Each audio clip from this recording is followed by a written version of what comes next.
since 1993. The Kings are the Kings.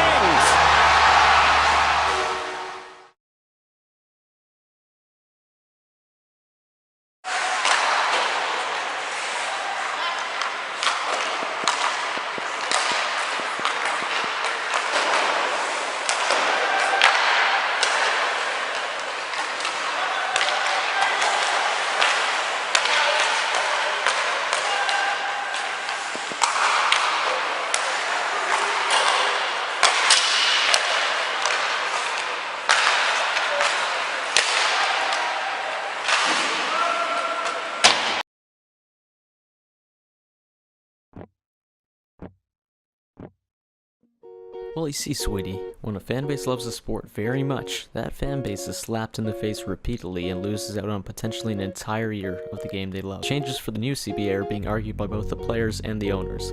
Look at this from the NHL's perspective. They want to stop some of the ridiculous contracts going through, such as those of current New Jersey Devils player Ilya Kovalchuk, former New Jersey Devils player Zach Parise, and included in this is whatever Columbus GM Scott Housen makes, no matter how small. Seriously, you said you were going to get fair market for Nash? Apparently that fair market value was a bag of peanuts and a used set of overseas Reebok 9Ks.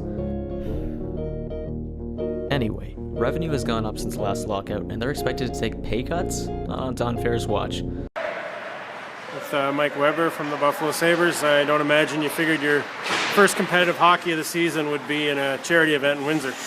No, for sure. Obviously would rather be in Buffalo playing, so. You and Otter finally on the same team again, and now you got to wait to play. Yeah. I mean, that was exciting in the summertime, but now it's been on pause here for a while. So hopefully this week something comes out of these talks, and we're back to playing soon. Michael, after 4 consecutive days, there's some pretty serious negotiation. Saturday consisted of an informal lunch between a couple of members from each side. What do we take from that? Is this a serious negative?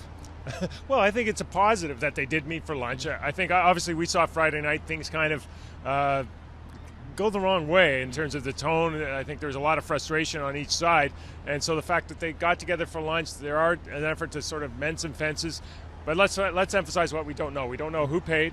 We don't know how they split the bill. We don't know who got mustard on what shirt, but we do know they met for lunch. Did they eat? We don't know if they ate either. They've just been arguments. Now, Gary Bettman's talked about the ebb and flows of these entire meetings, and of course on Friday, it took a serious dip. There was a lot of heated words. How much damage can that do to the overall negotiations? The answer is, Barry, it shouldn't do damage. The reality is this is a labor negotiation. Each side is fighting for their livelihood in a way, and I think it's inevitable that through this process there's going to be times when each side is pushing, testing the other. It's not meant to be a pleasant process, and I think obviously at the moment there's going to be guys upset around the league. There's going to be guys inside the room that are upset, but really they shouldn't be. They need to get over, each side needs to get over that. I think that lunch is part of that, and let's focus on trying to get a deal and the best deal for each side. A sports league's labor disputes, like the current NHL lockout, are a lot like presidential campaigns. Every 4 years, one side is unhappy and wants to throw out the old deal. Meetings this week supposedly center around the so-called make-whole issue. You see, some owners signed players to rich contracts knowing they were going to ask for a rollback. In other words, here's $1 that's really worth 60 cents. Now talk about a weak dollar in a tough economy. Commissioner Gary Bettman and Labor Chief Donald Fehr are the candidates debating how their plan will save the union and make things better for the constituent, the fan. The NHL, coming off its richest season, seems to care less what we all think. And after 3 work stoppages during Bettman's tenure, maybe it's time for a true election. What if you could vote Bettman or Fehr out of office? When asked about the lockout, President Obama said both sides forget it's all about the fans. That would certainly remind them.